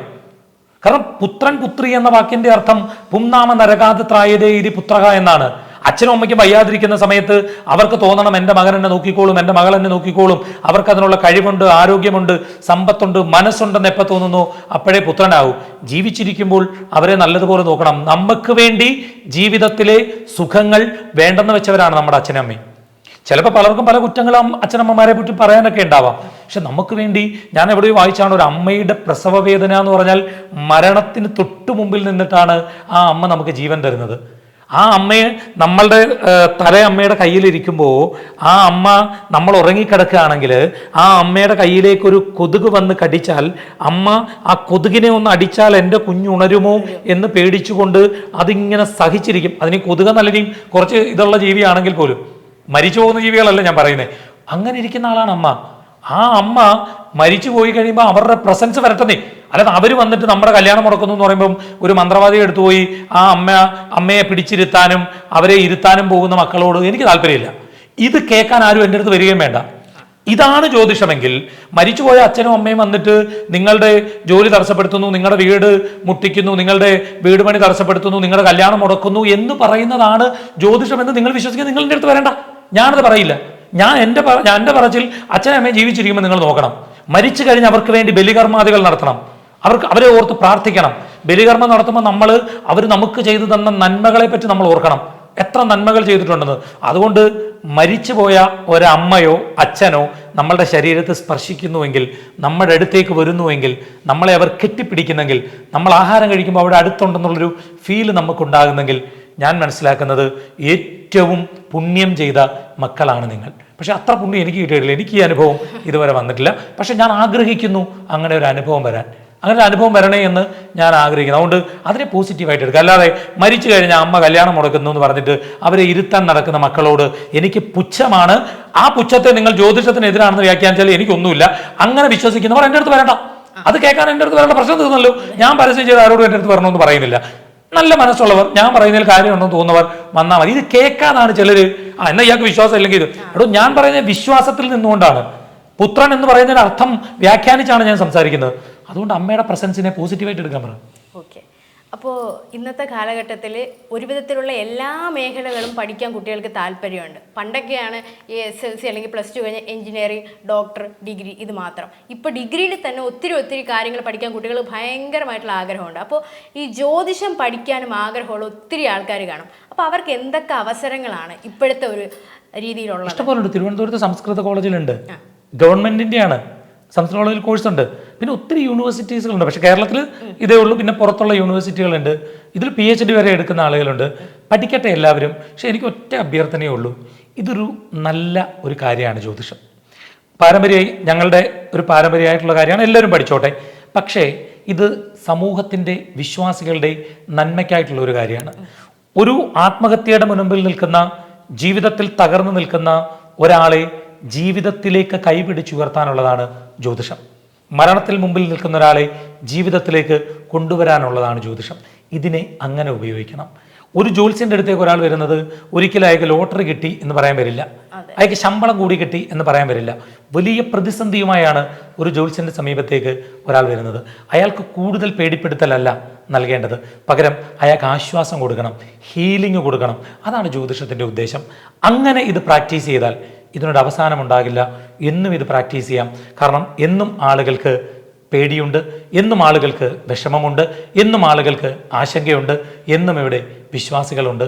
അതുകൊണ്ട് ജ്യോതിഷത്തിനും അന്നത്തെ കാലം വരെ ഒരു കോട്ടമുണ്ടാകില്ല. പക്ഷേ നല്ല രീതിയിൽ കൈകാര്യം ചെയ്യണം. ചേട്ടൻ്റെ ഒരു വീഡിയോ ഭയങ്കര വൈറലായിരുന്നു. അതായത് കുടി നിർത്താൻ വേണ്ടി ഒരു ഭാര്യ വിളിക്കുന്ന സമയത്ത് ചേട്ടൻ പറയുന്നുണ്ടായിരുന്നു ഇങ്ങനെ ഞായറാഴ്ച ഒരിക്കലല്ലേ ഉള്ളൂ, കുഴപ്പമില്ല എന്ന്. അപ്പോൾ അതുപോലെ തന്നെ വേറൊരു ഇൻ്റർവ്യൂവിൽ ചേട്ടൻ പറഞ്ഞൊരു കാര്യമുണ്ട്, ഒരാൾക്ക് നിയമപരമായി എന്തെങ്കിലും ഒരു ആവശ്യം ഉണ്ടെങ്കിൽ അയാൾ ആദ്യം സമീപിക്കുന്ന ഒരു അഡ്വക്കേറ്റിനെ ആയിരിക്കും, ആരോഗ്യപരമായിട്ടാണെങ്കിൽ ഡോക്ടറിനെ ആയിരിക്കും. എന്നാൽ ഇവരെല്ലാവരും ഒരുമിച്ച് വരുന്ന ഒരു സ്ഥലമെന്ന് പറയുന്ന ഒരു ജ്യോത്സ്യൻ്റെ അടുത്താണ്. അതുപോലെ തന്നെ വളരെ സ്പെഷ്യാലിറ്റി ഉള്ളൊരു കാര്യം, ഒരു ജ്യോത്സ്യനായിരുന്നിട്ട് കൂടിയും ചേട്ടൻ്റേത് പ്രണയവിവാഹമായിരുന്നു, പൊരുത്തമൊന്നും നോക്കാതെയായിരുന്നു കല്യാണം കഴിച്ചത് ഇത്രയും വർഷമായി. അപ്പോൾ ഇതിനിടയ്ക്ക് എപ്പോഴെങ്കിലും നിങ്ങൾ തമ്മിൽ ചെറിയ ചെറിയ വഴക്കും ബഹളങ്ങളൊക്കെ എല്ലാ കുടുംബത്തിലും ഉണ്ട്. അപ്പോൾ അങ്ങനെ ഉണ്ടാകുമ്പോൾ എപ്പോഴെങ്കിലും ചിന്തിച്ചിട്ടുണ്ടോ, അല്ലെങ്കിൽ ഞാനന്ന് പൊരുത്തം നോക്കാത്തത് കൊണ്ടായിരിക്കുമോ എന്നൊരു ചിന്ത എപ്പോഴെങ്കിലും വന്നിട്ടുണ്ടോ? ഞാനും വൈഫും മധ്യപരഞ്ചു ദോഷമാണ്. 9 നാളുകൾ ഒട്ടും യോജിക്കാത്ത ഭരണി, മകയിരം, പൂയം, പൂരം, ചിത്തിര, അനിഴം, പൂരാടം, അവിട്ടം, ഉത്രട്ടാതി എന്ന് പറയുന്ന 9 നാളുകളുണ്ട്. അതിൽ ഭാര്യ ഭരണി, ഞാൻ ഉത്രട്ടാതിയാണ്. അന്ന് കല്യാണം നടത്താൻ അച്ഛനടക്കം എല്ലാവരും അതിനെ എതിർത്തിട്ടുണ്ടായിരുന്നു. പക്ഷെ ഞാൻ അച്ഛനെ അങ്ങനെ എതിർത്ത് ചെയ്യാറില്ലാത്തതുകൊണ്ട് അച്ഛനോട് ഞാൻ കൺവിൻസ് ചെയ്താണ് ഞാൻ എൻ്റെ വിവാഹം നടത്തിയത്. ശരിക്കും നേരത്തെ പറഞ്ഞതുപോലെ ചെറിയ ചെറിയ വഴക്കുകളല്ല, ഞങ്ങൾ തമ്മിൽ വലിയ വലിയ വഴക്കുകൾ ഉണ്ടായിട്ടുണ്ട്. ഒരുപക്ഷെ എനിക്ക് തോന്നുന്നു ഈ സാധാരണ ഈ വീടുകളിൽ വഴക്കെന്നൊക്കെ പറയുന്നതിൻ്റെ ഒരു 10ഓ 50ഓ ഇരട്ടി എക്സ്ട്രീമായിട്ടുള്ള വഴക്കുകൾ ഞങ്ങൾ തമ്മിൽ ഉണ്ടായിട്ടുണ്ട്. 10 ദിവസം അടി ഉണ്ടാവും, 5 ദിവസം വീണ്ടും, 10 ദിവസം അടി ഉണ്ടാവും, 5 ദിവസം വീണ്ടും. 2 പിള്ളേരുമുണ്ട്. പക്ഷെ ഞാൻ ദാമ്പത്യ ജീവിതത്തിൽ സംതൃപ്തനാണോ എന്ന് ചോദിച്ചാൽ ശരിക്കും ഞാൻ സംതൃപ്തനാണ് ആക്ച്വലി പറഞ്ഞാൽ. അല്ലാതെ ഞാൻ പൊരുത്തം നോക്കിയിരുന്ന വേറെ കിട്ടും എന്നെനിക്ക് തോന്നിയിട്ടില്ല. കാരണം നമുക്ക് ഇതിപ്പോൾ എവിടെ പ്രശ്നം എന്നറിയാം, ഒരു ദാമ്പത്യ ജീവിതത്തിൽ ഒരു പ്രശ്നം ഉണ്ടാകുമ്പോൾ നമ്മൾ ഈ പാർട്ട്ണറുടെ നെഗറ്റീവുകളെ മാത്രം ഹൈലൈറ്റ് ചെയ്യും.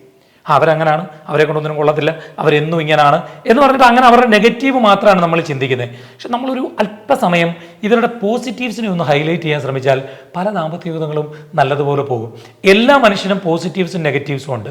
ഇപ്പം 2 പേര് കല്യാണം കഴിക്കുമ്പോൾ 2 വീടുകളിൽ ജനിച്ച്, 2 അച്ഛൻ്റെ അമ്മയുടെയും മക്കളായി ജനിച്ച്, 2 സ്വഭാവ രീതിയിൽ വളർന്ന്, 2 ആഹാരത്തിൻ്റെ രുചി അറിഞ്ഞ്, 2 പ്രകൃതിയിൽ ജീവിച്ച്, 2 സ്മെല്ല് ഇഷ്ടപ്പെടുന്ന 2 പേരാണ്. അവരൊന്നിച്ചു പോകുമ്പോൾ ഉറപ്പായിട്ട് പ്രശ്നങ്ങളുണ്ടാവും. പക്ഷെ നമ്മളതിനെ പ്രശ്നത്തിലേക്ക് മാത്രം അതിനെ പൊക്കിക്കൊണ്ട് വന്നാൽ ജീവിതം മുന്നോട്ട് കൊണ്ടുപോകാൻ കഴിയില്ല. നെഗറ്റീവുകൾ ഉണ്ടാവാം, പക്ഷെ ഒത്തിരി പോസിറ്റീവ്സും എല്ലാ മനുഷ്യനും ഉണ്ടാകാം. അതിനാണ് വേണ്ടത് ദാമ്പത്യ ജീവിതത്തിൽ അഡ്ജസ്റ്റ്മെൻ്റ് അല്ല വേണ്ടത്, അണ്ടർസ്റ്റാൻഡിങ് ആണ് വേണ്ടത്.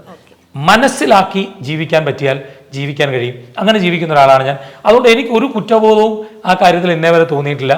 വഴക്കുകളുണ്ട്, ഭയങ്കര വഴക്കുകളുണ്ട്. ചിലപ്പം സാധാരണ ഒരു വീട്ടിലുണ്ടാകുന്നതിനേക്കാൾ 10 ഇരട്ടി വഴക്കുകൾ ഇവിടെ ഉണ്ടാവും. പക്ഷേ ഞാൻ സംതൃപ്തനാണ്. വഴക്കുകൾ ഇല്ലെങ്കിലാണ് അവിടെ എന്തോ പ്രശ്നം. 10 ദിവസം വഴക്കുണ്ടായില്ലേ എനിക്ക് തോന്നി എന്തോ ഒരു പ്രശ്നമുണ്ടല്ലോ, പ്രശ്നമുണ്ട് അങ്ങനെ തോന്നും. പിന്നെ ഞാൻ ഏറ്റവും കൂടുതൽ ചോദിക്കാൻ വേണ്ടി ആഗ്രഹിച്ചു വന്നൊരു ചോദ്യം, നമ്മൾ എപ്പോഴും പറയും ഇങ്ങനെ ഒരാളെ കാണുമ്പോൾ അല്ലെങ്കിൽ ഒരു ഡ്രസ്സ് ധരിക്കുമ്പോൾ, അല്ലെങ്കിൽ എനിക്കുണ്ടായിട്ടുള്ള എക്സ്പീരിയൻസ് ഞാൻ പറഞ്ഞുതരാം. ഞാൻ ഒരു ഡ്രസ്സ് ധരിച്ച് ഞാൻ ഒരു സ്ഥലത്ത് പോയിട്ട് എനിക്കന്ന് ഞാൻ പോയ ഒരു കാര്യങ്ങളും നടന്നില്ല. പോകുന്ന എല്ലാത്തിനും തടസ്സം, ഞാൻ എന്ത് ചെയ്യാൻ ആഗ്രഹിക്കുന്നതൊന്നും നടക്കുന്നില്ല. പിന്നീട് എപ്പോൾ ഞാൻ ആ ഡ്രസ്സ് ധരിച്ച് എവിടെയെങ്കിലും എന്തെങ്കിലും ഒരു കാര്യത്തിന് ഇറങ്ങിത്തിരിക്കുന്നു, അന്ന് അതൊന്നും നടക്കാറേയില്ല. അപ്പം ഞാൻ സ്വന്തമായിട്ട് വിചാരിക്കുന്ന ഒരു കാര്യമാണ്, എല്ലാവരും പറയും ഈ ഡ്രസ്സിന് രാശിയില്ല, അല്ലെങ്കിൽ അയാളെ കണ്ടിട്ട് പോയി കഴിഞ്ഞാൽ, ഒരു രാശിയില്ലാത്ത മനുഷ്യനാണ്, അയാളെ കണ്ടിട്ട് പോയി കഴിഞ്ഞാൽ ഇന്ന് പോകുന്ന കാര്യങ്ങളൊന്നും നടക്കില്ല. അപ്പോൾ ഇത് നമ്മുടെ ഉപബോധ മനസ്സിൽ ചിലപ്പോൾ നമുക്ക് ആ ഡ്രസ്സ് എടുത്ത് ഇടുമ്പോൾ തോന്നും അന്ന് ഇതിട്ടപ്പോഴാണ് ഇത് നടക്കാത്തത്. ചിലപ്പോൾ അങ്ങനെയും ആവും. അല്ല, ഇതിൻ്റെ പുറകിൽ എന്തെങ്കിലുമൊക്കെ സത്യാവസ്ഥയുണ്ടോ? ഞാൻ പണ്ട് സൊലെ എന്ന് പറഞ്ഞ് ദിലീപേൻ്റെ ഒരു സിനിമ ഉണ്ടായിരുന്നു. തൊടുപുഴയായിരുന്നു ഷൂട്ടിങ്. അന്ന് ഞാനും എൻ്റെ സുഹൃത്ത് ഉമ്മൻ തോമസ്, വേറെ ഒരു ഫ്രണ്ടുണ്ട്, ആരാണെന്ന് ഞാൻ ഓർക്കുന്നില്ല, ഞങ്ങൾ 3 പേരും കൂടി ആ ഷൂട്ടിംഗ് സ്ഥലത്തേക്ക് പോവാണ്. പോകുമ്പോൾ ഞങ്ങൾ അന്നിറങ്ങി ഒരു ഇന്നോവ കാറിലാണ് പോകുന്നത്. അപ്പോൾ ഇന്നോവയുടെ സീറ്റ് കവറ് അന്ന് പുതിയ കവർ ഇട്ടപ്പോൾ ഭയങ്കര സ്മെല്ലായിരുന്നു, ബാഡ് സ്മെൽ, സഹിക്കാൻ പറ്റാത്ത അസഹനീയമായ ഒരു സ്മെൽ. അപ്പോൾ ഞാൻ തലയൊക്കെ പുറത്തേക്ക് ഇട്ടിട്ടൊക്കെയാണ് പോകുന്നത്, കാരണം എനിക്ക് വൊമിറ്റിങ് വരികയാണ്. അങ്ങനെ കഷ്ടപ്പെട്ട് അവിടെ വരെ പോയി തിരിച്ചു വന്നു. പിന്നീട് എനിക്ക് ഇന്നോവ ദൂരെ നിന്ന് കാണുമ്പോൾ തന്നെ എനിക്ക് ഛർദ്ദിക്കാൻ വരും. കാരണം എൻ്റെ മനസ്സിൽ മൊത്തം കുറേ വർഷങ്ങളോളം ഞാൻ ഇന്നോവയിൽ കയറുമായിരുന്നില്ല. അത് ഇന്നോവയുടെ കുറ്റമല്ല, എനിക്ക് ആ ഇന്നോവ തന്ന ഫീലിങ്ങിൻ്റെ അനുഭവത്തിൻ്റെ പ്രശ്നമാണ്. പണ്ടൊരു പ്രേമം പൊളിഞ്ഞു ചെയ്യുന്ന സമയത്ത് ആ ഫോണിൽ വിളിക്കുമ്പം ഒരു പാട്ട് കേൾക്കുമായിരുന്നു, ഒരു സിനിമാ പാട്ട്. എനിക്കിപ്പോൾ കേൾക്കുമ്പോഴും ആ പാട്ട് ഭ്രാന്ത, ഓഫ് ചെയ്യാൻ പറയും. അത് ആ പാട്ടിൻ്റെ കുഴപ്പമല്ല, ആ പാട്ട് എനിക്ക് അന്ന് തന്ന ആ പൊളിഞ്ഞ പ്രേമത്തിൻ്റെ പ്രശ്നമാണ്. ഇതുപോലെ നമ്മുടെ ജീവിതത്തിൽ ഒരാൾ, ചിലപ്പോൾ നമ്മുടെ അടുത്ത ഒരു ബന്ധു മരിച്ചു പോകും, ആ സമയത്തുണ്ടാകുന്ന ചില ഇൻസിഡൻസ്, ചില ചില ഡ്രസ്സുകൾ, പിന്നെ ചില പാട്ടുകൾ, ഇതൊക്കെ പിന്നീട് എപ്പോൾ കാണുമ്പോഴും നമുക്ക് ആ ഒരു ഫീൽ നമ്മൾ പെട്ടെന്ന് മാറ്റൂ എന്ന് പറയും. അതൊന്നും അതിൻ്റെ പ്രശ്നമല്ല, അതെല്ലാം നമ്മുടെ മനസ്സിൽ തന്ന അനുഭവത്തിൻ്റെ പ്രശ്നമാണ്. ഇപ്പം ചിന്തിച്ചേ, അന്ന് പോയപ്പോൾ നിങ്ങളിട്ട ഡ്രസ്സ് മോശമായതുകൊണ്ടല്ല നിങ്ങൾക്കത് കിട്ടാതിരുന്നത്, അന്ന് കിട്ടണ്ടായിരുന്നു. പക്ഷെ നിങ്ങൾ ചിന്തിക്കുന്നത് ഈ ഡ്രസ്സാണ് കുഴപ്പമൊന്നും, അതുകൊണ്ട് അത് ഇടുമ്പോൾ നിങ്ങൾക്കൊരു ബാഡ് ഫീൽ ഉണ്ടാവും. ഇടുന്നെങ്കിൽ നിങ്ങൾ കളഞ്ഞേക്കണം. കാരണം അത് നിങ്ങൾ അങ്ങനെ സഹിക്കണം എന്നൊന്നും ഞാൻ പറയുന്നില്ല, കളഞ്ഞേക്കണം. പക്ഷെ നിങ്ങൾ ഒരിക്കലും ചിന്തിക്കരുത് അത് ആ ഡ്രസ്സിൻ്റെ കുഴപ്പമാണത്. അപ്പോൾ അതുപോലെ എന്തുകൊണ്ടാണ് ഹരി പത്തനാപുരം എന്നൊരു ജ്യോത്സ്യൻ ഇത്ര ഫേമസ് ആവാൻ കാരണമെന്ന് ചോദിച്ചു കഴിഞ്ഞാൽ, എന്തും വെട്ടി തുറന്ന് ബോൾഡായിട്ട് പറയുന്ന ഒരു വ്യക്തി. അത് ഈ ഫീൽഡിൽ പല ആൾക്കാരും പറയാൻ മടിക്കുന്ന കാര്യങ്ങൾ, അതായത് പല ജ്യോത്സ്യൻ എന്ന് സ്വയം വിശേഷിപ്പിക്കുന്ന ആൾക്കാരും ചെയ്തുകൊണ്ടിരിക്കുന്ന എന്നാൽ തെറ്റായിട്ടുള്ള കാര്യങ്ങൾ വളരെ ബോൾഡായിട്ട് ഉറക്കെ വിളിച്ച് പറയുന്ന ഒരു സ്വഭാവക്കാരനാണ്. അപ്പോൾ അങ്ങനെ വിളിച്ച് പറയുന്നതിലൂടെ സോഷ്യൽ മീഡിയയിൽ കൂടെ ഭയങ്കരമായിട്ടുള്ള സൈബർ ബുള്ളിങ് നേരിട്ടിട്ടുണ്ട്. ഒരു വീഡിയോ ഇട്ടാൽ അതിൻ്റെ താഴെ 10 പോസിറ്റീവ് കമൻ്റ് ആണെങ്കിൽ 15 നെഗറ്റീവ് കമൻറ്റ് വരും. ഇന്ന് രാവിലെയും കൂടെ ഞാൻ ഇറങ്ങിയപ്പോഴത്തേക്കും ചെയ്യേണ്ട ഒരു ഇൻ്റർവ്യൂ കണ്ടു. അപ്പോൾ അതിൻ്റെ താഴെ വന്നൊരു കമൻറ്റാണ്, ഇയാൾ ജ്യോത്സ്യനാണെന്ന് പറയുകയും ചെയ്യുന്നു, എന്നാൽ ജ്യോത്സ്യന്മാർ ചെയ്യുന്ന എല്ലാ കാര്യത്തെയും കുറ്റം പറയുന്നത്, ശരിക്കും ഇയാളുടെ പണി എന്താ? ഇങ്ങനെയാണ് ഒരാൾ കമൻറ്റ് ഇട്ടേക്കുന്നത്. അപ്പോൾ ഇങ്ങനത്തെയൊക്കെ കമൻറ്റ്സ് വരുമ്പോഴത്തേക്ക് എന്തെങ്കിലും ചിന്തിക്കാറുണ്ട്, അല്ലെങ്കിൽ എങ്ങനെയാണ് ഇങ്ങനെയൊക്കെ ഹാൻഡിൽ ചെയ്യുന്നത്? ഞാൻ സത്യത്തിൽ എനിക്ക് തമാശയായിട്ടാണ് തോന്നുന്നത്. എനിക്ക് ആ എഴുതിയ ആളോട് എനിക്ക് സഹതാപം തോന്നുന്നു. കാരണം എന്താ, ഇപ്പം നമ്മൾ ഇത്ര നേരം സംസാരിച്ചു, കൃത്യമായ ജ്യോതിഷ നിയമത്തിൽ നിന്നുകൊണ്ട് ഇതിനെ എങ്ങനെ പോസിറ്റീവായിട്ട് ഉപയോഗിക്കാം എന്നാണ് പറയുന്നത്. ജ്യോതിഷത്തെ എതിർക്കുകയാണ് എന്നൊരു സാധനം ഉണ്ടാക്കി വെച്ചിട്ട് അപ്പോൾ അങ്ങനെ മനസ്സിൽ വെച്ചുകൊണ്ട് കേൾക്കുമ്പം ഇത് മുഴുവൻ കുഴപ്പമാണെന്ന് പറയും. അങ്ങനെയുള്ളവരോട് നമ്മൾ മറുപടി കൊടുക്കാൻ പോകാതിരിക്കുക. പിന്നെ എൻ്റെ ഫേസ്ബുക്ക് പോസ്റ്റ് താഴെ കയറി കമൻറ്റ് വായിക്കൂ, എല്ലാം വളരെ നല്ല കമൻറ്റാണ്. ഞാൻ ഒരു കമൻറ്റ് ഡിലീറ്റ് ചെയ്യാറില്ല. ഞാൻ ഭയങ്കരമായിട്ട് പറയുന്ന ആളുകളെ അല്ലാത്ത എൻ്റെ അങ്ങനെ വലിയ തെറി വരുന്നില്ല, ബ്ലോക്ക് ചെയ്യാറില്ല. ഞാൻ മറുപടികൾ കൊടുക്കും. ഒരു ഇന്റർവ്യൂവിൽ ചേട്ടൻ പറഞ്ഞിട്ടുണ്ട്, ഞാൻ വെളുപ്പിന് 4:30 മുതൽ എണീച്ച് എല്ലാ കമന്റും ഞാൻ അലാറം വെച്ചിരുന്നിട്ട് ഇന്റർവ്യൂ മറുപടി കൊടുക്കും. കാരണം എന്താ, എനിക്ക് കമന്റ് ഇടുന്നവരോട് ഒരാൾക്കൊരു ഇത് നിങ്ങൾ ചെയ്യുന്ന തെറ്റല്ലേ എന്ന് ചോദിച്ചൊരു കമന്റ് ഇട്ടാൽ ഇതിലെ തെറ്റ് നിങ്ങൾ ചൂണ്ടിക്കാണിക്കും. ഇപ്പൊ ജ്യോതിഷ വിശ്വാസമില്ലാത്ത ആളാണ് നിങ്ങൾ, ശരി ഓക്കെ, ജ്യോതിഷ വിശ്വാസം ഇല്ലാന്ന് ഞാൻ പറഞ്ഞ വീഡിയോ എവിടെ എന്നൊരു ചോദ്യം ചോദിച്ചാൽ പിന്നെ ഇവർക്ക് മറുപടിയില്ല. ഇങ്ങനെയുള്ളവരോട് നമ്മൾ പിന്നെ തർക്കിച്ചിട്ട് കാര്യമില്ല. പിന്നെ നെഗറ്റീവ് കമന്റ് വരണമെന്നേ. നമുക്ക് എപ്പോഴും നമ്മുടെ ലൈഫിൽ ഇപ്പം എനിക്ക് എന്താണ് ഗുണം? ഞാൻ പറയാതിരിക്കുന്നതാണ് ഗുണം. കാരണം എനിക്ക് മന്ത്രവാദം എന്ന് പറഞ്ഞിട്ട്, ദുർമന്ത്രവാദം എന്ന് പറഞ്ഞിട്ട് പൈസ ഉണ്ടാകാം, ഹോമം എന്ന് പറഞ്ഞിട്ട് പൈസ ഉണ്ടാകാം, ലക്ഷക്കണക്കിന് രൂപ ഉണ്ടാകാം. എനിക്ക് നിശബ്ദനായിരിക്കുന്നതാണ് എൻ്റെ ഗുണം. ഞാൻ നിശബ്ദനാകാതിരിക്കുമ്പോൾ ഞാൻ പ്രതീക്ഷിച്ചോണം എനിക്ക് ഇത്തരത്തിലുള്ള സൈബർ അറ്റാക്ക് വരും, ഇത്തരത്തിലുള്ള തെറികൾ വരും.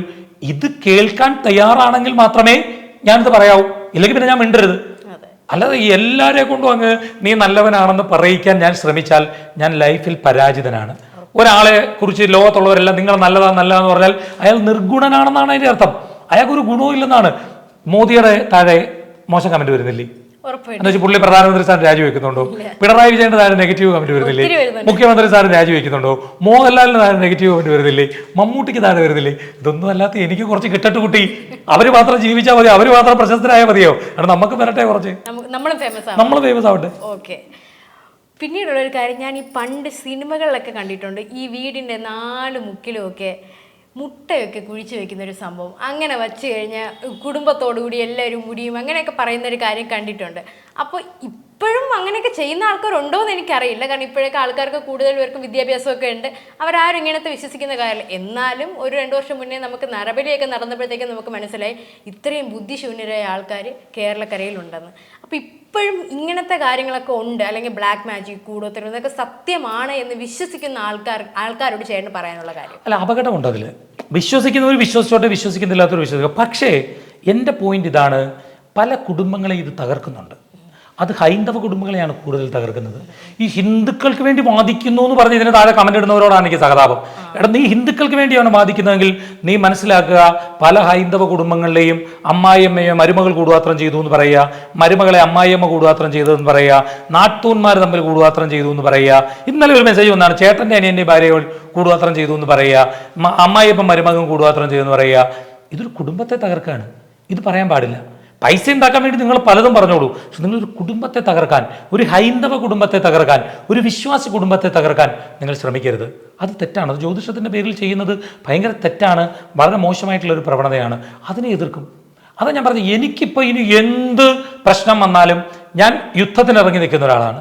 അപ്പൊ അതിനകത്ത് പിന്നെ എന്നെ എല്ലാവരും പൂച്ചെണ്ട് കൊണ്ട് സ്വീകരിക്കുമെന്നൊന്നും എനിക്ക് പ്രതീക്ഷയൊന്നുമില്ല.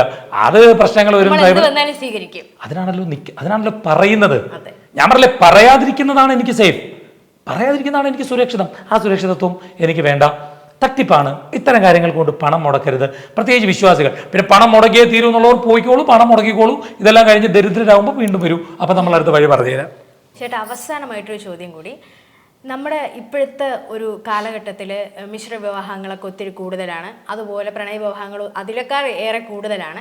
അപ്പോൾ ജാതകമോ പൊരുത്തമോ ഒന്നും നോക്കാതെ കല്യാണം കഴിക്കുന്ന ഒത്തിരി ആൾക്കാരുണ്ട്. അപ്പോൾ അങ്ങനെ പൊരുത്തം നോക്കാതെ വിവാഹ ജീവിതം നയിച്ച ഒരാളാണ് ചേട്ടൻ. അപ്പോൾ സന്തോഷകരമായ ഒരു വിവാഹ ജീവിതം നയിക്കാൻ വേണ്ടിയിട്ട് കേരളത്തിലെ കുടുംബങ്ങൾക്ക് പറഞ്ഞു കൊടുക്കാൻ പറ്റുന്ന ഒരു 5 വഴികൾ. പെട്ടെന്ന് 5 വഴികളെന്നൊക്കെ ചോദിച്ചാൽ, ഒന്നാമത്തെ വഴി, നമ്മൾ ജീവിത പങ്കാളിയെ മാനിക്കുക. അതായത് സ്ത്രീയാണ് പുരുഷനാണ് എന്നുള്ളൊരു വ്യത്യാസം ഇല്ലാതെ ഈക്വലായിട്ട് പരസ്പരം ബഹുമാനിക്കുക. അവരവരുടെ പ്രവർത്തനങ്ങളിൽ നമ്മൾ അവർക്ക് ബഹുമാനം കൊടുക്കുക. അല്ലാതെ നീ ഇങ്ങനെയാണ് ചെയ്യേണ്ടത്, നീ ഇങ്ങനെയായിരുന്നു ചെയ്യേണ്ടത്, അല്ലെ ഭർത്താവ് ഇങ്ങനെയായിരുന്നു ചെയ്യേണ്ടത്, അല്ലെ ഭാര്യ ഇങ്ങനെയായിരുന്നു ചെയ്യേണ്ടത് എന്നൊരു മുൻവിധി നിങ്ങൾ വെക്കുന്നെങ്കിൽ അത് നിങ്ങളുടെ കുറ്റമാണ്. നിങ്ങൾ ഫ്രെയിം ചെയ്യുന്ന രീതിയിൽ ഒരാൾ ബിഹേവ് ചെയ്യണം എന്ന് ചിന്തിക്കുന്നത് നിങ്ങളുടെ പോരായ്മയാണ് എന്ന് മനസ്സിലാക്കുക. കാരണം ഓരോ ആളുകൾക്കും അവരവരുടേതായ വ്യക്തിത്വമുണ്ട്. 2, വഴക്കുകൾ ഉണ്ടാവുമ്പോൾ ഇത് നമ്മളുടെ വീട്ടിൽ മാത്രമാണ്, നമ്മളുടെ ഭർത്താവ് മാത്രമാണ്, നമ്മളുടെ ഭാര്യ മാത്രമാണ് എന്ന് ചിന്തിക്കാതിരിക്കുക. കാമുകിമാർ ഓക്കെ ആയിരിക്കും, കാമുകന്മാരും ഓക്കെ ആയിരിക്കും. അവർക്ക് എപ്പോഴും മോളെ, ചക്കരെ, പൊന്നെ, കരളെ എന്ന് വിളിക്കാം. കാരണം അവർക്ക് പ്രത്യേകിച്ച് പ്രശ്നങ്ങളൊന്നുമില്ല. പക്ഷെ ദാമ്പത്യ ജീവിതം എന്ന് പറഞ്ഞാൽ അതിനകത്ത് റിയലിസ്റ്റിക് ആയിട്ട് മാത്രമേ ഒരു ഭാര്യയ്ക്കാണെങ്കിലും ഭർത്താവിനാണെങ്കിലും പെരുമാറാൻ കഴിയൂ. അതുകൊണ്ട് വഴക്കുകൾ 100% ഉണ്ടാവും. വഴക്കുകൾ ഉണ്ടാകുമ്പോൾ അതൊരു അവസാനമാണ് എന്ന് നിങ്ങൾ വിചാരിക്കരുത്. അത് സ്വാഭാവികമായിട്ടുണ്ടാകുന്ന വഴക്കുകളാണ്. അതിനെ കോംപ്രമൈസ് ചെയ്ത് പോകാൻ നിങ്ങൾ ശ്രമിക്കുക. 3, വഴക്കുകൾ ഉണ്ടാകുമ്പോൾ പാർട്ട്ണറുടെ നെഗറ്റീവുകളെ മാത്രം ഹൈലൈറ്റ് ചെയ്യരുത്. അയാൾ എപ്പോഴും ഇങ്ങനെയാണ്, അയാൾക്ക് എപ്പോഴും ഇങ്ങനെയാണ് രീതി, അയാൾ അല്ലെങ്കിൽ അവൾ എപ്പോഴും ഇങ്ങനെയാണ്, അവൾ എപ്പോഴും നെഗറ്റീവേ സംസാരിക്കുകയുള്ളൂ. അതിനിപ്പുറത്ത് അവർക്ക് കുറച്ച് പോസിറ്റീവ്സ് ഉണ്ടാവും. ചിലപ്പോൾ നമുക്ക് വയ്യാതെ കിടക്കുമ്പോൾ ഇവരായിരിക്കും നമ്മളെ നോക്കിയിട്ടുണ്ടാവുക. നമുക്കിഷ്ടമുള്ള ഫുഡ് വെച്ച് തന്നിട്ട് ഇവരായിട്ടുണ്ടാവാം. ചിലപ്പം നമുക്ക് നല്ല സാരി നമ്മൾ ആഗ്രഹിച്ച ഒരെണ്ണം എപ്പോഴെങ്കിലും ഒരു തവണയെങ്കിലും കൊണ്ടു തന്നത് ഇവരായിരിക്കാം. നമ്മൾ ആഗ്രഹിക്കുന്ന ഒരു സ്ഥലം കൊണ്ട് കാണിച്ചത് ഇവരായിരിക്കാം. അങ്ങനെ കുഞ്ഞു കുഞ്ഞു പോസിറ്റീവ്സ് ആണെങ്കിലും ജീവിതത്തിൽ ഈ നെഗറ്റീവുകൾ വഴക്കുണ്ടാവുമ്പോൾ കുറച്ച് പോസിറ്റീവ്സിനെ നിങ്ങളൊന്ന് ഹൈലൈറ്റ് ചെയ്താൽ ദാമ്പത്യ ജീവിതം നല്ലതായി പോകും. അടുത്തൊരു കാര്യം, മൂന്നാമതൊരാളുടെ ഇടപെടൽ ഒരു കാരണവശാലും അംഗീകരിക്കാൻ പാടില്ല. പ്രൈമറി ഫാമിലി എന്ന് പറഞ്ഞാൽ ഭാര്യ, ഭർത്താവ്, കുഞ്ഞ്, അതാണ് പ്രൈമറി ഫാമിലി. എന്ന് വെച്ചിട്ട് അമ്മയും അച്ഛനും ഒന്നും വേണ്ട എന്നതല്ല അല്ല അതിൻ്റെ അർത്ഥം. പക്ഷെ പ്രൈമറി ഫാമിലി ഇതാണ്. അപ്പോൾ മനസ്സിലാക്കേണ്ട ഒരു കാര്യം, അമ്മയുടെ പ്രൈമറി ഫാമിലിയിൽ അമ്മയുടെ മകനുണ്ട്, അമ്മയുടെ പ്രൈമറി ഫാമിലി ആ ഭർത്താവും മകനാണ്. ഈ മകളുടെ പ്രൈമറി ഫാമിലിയിലും ഈ മകളുണ്ട്, അമ്മയുടെ പ്രൈമറി ഫാമിലിയിൽ. ആ ഒരു കോൺസെപ്റ്റ് മനസ്സിലാക്കി പോകണം. എന്ന് കരുതി അമ്മയ്ക്ക് അമ്മയുടേതായ എല്ലാ ഫ്രീഡവും അമ്മയുടേതായ എല്ലാ നമ്മളോടുള്ള ഇതും കൊടുക്കണം എന്ന് കരുതി പറയുന്നതെല്ലാം ശരിയാണെന്ന് കരുതരുത്. നമ്മളൊരാൾ, ഇപ്പം അമ്മയെന്നല്ല അച്ഛനെന്നല്ല ബന്ധുക്കളാണെങ്കിൽ പോലും ഒരു കാര്യം പറഞ്ഞാൽ നീ അത് നിന്റെ ബുദ്ധിക്ക്, നിന്റെ യുക്തിക്ക് അതിനെ ചിന്തിച്ചിട്ടേ നീ അതിൽ പ്രവർത്തിക്കാവൂ. നമ്മളുടെ ഒരു കുടുംബ ജീവിതത്തിലേക്ക് മറ്റൊരാൾ സജഷൻസ് ഓക്കെയാണ്, പക്ഷെ ഡിസിഷൻ മേക്കിങ്ങിന് അനുവദിക്കാനേ പാടില്ല. അത് ആരാണെങ്കിലും, എത്ര അടുപ്പമുള്ള ഒരാളാണെങ്കിലും ഒരു തേർഡ് പേഴ്സണെ ഇതിൽ അംഗീകരിക്കാൻ വേണ്ടി പാടേയില്ല. അത് തെറ്റാണ്. അടുത്തൊരു കാര്യം, ഈ പലപ്പോഴും എനിക്ക് സ്ത്രീകളാണെങ്കിലും പുരുഷന്മാരാണെങ്കിലും കല്യാണം കഴിയുമ്പോൾ തന്നെ ആരെയാണ് ഏറ്റവും കൂടുതൽ ഇഷ്ടം? ഭർത്താവിനോടാണെങ്കിലും ഭാര്യയോടാണെങ്കിലും ചോദിക്കാറുണ്ട്. അപ്പോൾ എൻ്റെ അച്ഛനെയോ നിൻ്റെ അച്ഛനെ അമ്മയാണോ അതോ എന്നെയാണോ കൂടുതൽ ഇഷ്ടം എന്ന് ചോദിക്കും. അങ്ങനെ ഒരു കുട്ടി എന്നോടൊന്ന് പറഞ്ഞത് വെച്ചിട്ടാണ് പറയുന്നത്. ആ കുട്ടിയെടുത്ത് ഭർത്താവ് പറഞ്ഞു അത്രേ, എനിക്ക് അച്ഛനെ അമ്മയാണ് കൂടുതൽ ഇഷ്ടം. അപ്പോൾ ഇയാൾക്ക് അത് വലിയ വിഷമായി, അച്ഛനും അമ്മയും കൂടുതൽ ഇഷ്ടം എന്ന് പറഞ്ഞു. അപ്പം ഞാൻ ആ കുട്ടിയെടുത്ത് പറഞ്ഞ മറുപടിയാണ് ഇവിടെയും പറയാനുള്ളത്. ഞാൻ പറഞ്ഞു, മോളെ, അയാൾക്ക് വേണമെങ്കിൽ പറയാമായിരുന്നു നിന്നെയാണ് കൂടുതൽ ഇഷ്ടം എന്ന്. അപ്പം നിനക്കത് കേൾക്കുമ്പോൾ ഒന്ന് സന്തോഷം, ഒരു സുഖമൊക്കെ തോന്നും. പക്ഷെ മനസ്സിലാക്കുക, ഇത്രയും കാലം ജീവിതത്തിൽ കഷ്ടപ്പെട്ട് അവൻ്റെ സന്തോഷങ്ങൾ സാധിച്ചു കൊടുത്തുകൊണ്ട് അവനോടൊപ്പം ഉണ്ടായിരുന്ന് അവനെ വളർത്തിക്കൊണ്ടുവന്ന് അവനോടൊപ്പം സുഖത്തിലും ദുഃഖത്തിലും കൂടെ ഉണ്ടായിരുന്ന അമ്മയെക്കാട്ടിലും അച്ഛനെക്കാട്ടിലും ഇന്നലെ വന്ന നിന്നെയാണ് ഇഷ്ടം എന്നവൻ പറഞ്ഞാൽ അവന് സ്നേഹബന്ധത്തിന് വാല്യൂ ഇല്ലാത്ത ആളാണ്. നാളെ നിന്നേക്കാൾ കൂടുതൽ സ്നേഹം മറ്റൊരാൾ കൊടുത്താൽ അവൻ അങ്ങോട്ട് പോകും. കാരണം അവന് വാല്യൂ ഇല്ല. അവൻ ഇത്രയും കാലം സ്നേഹിച്ച അച്ഛനെ അമ്മയേക്കാൾ സ്നേഹം നിന്നോടാണെന്ന് പറഞ്ഞാൽ അത് കള്ളത്തരാണ്. അവൻ ആ സ്നേഹത്തിന് വാല്യൂ ഇല്ലാത്തവനാ, അല്ലെങ്കിൽ വിലയില്ലാത്തവനാ. ഒന്നാമത് മോളെ, നിന്റെ ചോദ്യമാണ് തെറ്റ്. അമ്മയെ സ്നേഹിക്കുന്നത് വേറൊരു സ്നേഹമാണ്, ഭാര്യയെ സ്നേഹിക്കുന്നത് വേറൊരു സ്നേഹമാണ്, പെങ്ങളെ സ്നേഹിക്കുന്നത് വേറൊരു സ്നേഹമാണ്. അത് മനസ്സിലാക്കാൻ കഴിയാത്ത തെറ്റ് നിന്റെ ഭാഗത്താണ്. ഇത് ഞാൻ സ്ത്രീ എന്ന അർത്ഥത്തിൽ പറഞ്ഞെങ്കിലും പുരുഷന്മാരെ അവരും മനസ്സിലാക്കേണ്ട കാര്യമാണ്. ഇതൊക്കെ ജീവിതത്തിൽ മനസ്സിലാക്കിയാൽ ഒരാൾക്ക് ഒരു സ്പേസ് ഉണ്ട്, ഭാര്യയ്ക്ക് സ്പേസ് ഉണ്ട്, ഭർത്താവിന് സ്പേസ് ഉണ്ട്. ആ സ്പേസിലേക്ക് നമ്മൾ കയറി ഓവറായിട്ട് അങ്ങോട്ട് ഇടപെടണ്ട. അവരുടെ സ്പേസിനെ നമ്മൾ വാല്യൂ ചെയ്തുകൊണ്ട് അവരുടെ സ്പേസിൽ മുന്നോട്ട് പോവുക. ഏറ്റവും അപകടകരമായ ഒരു കാര്യമാണ് അഡ്ജസ്റ്റ്മെൻറ്റ്.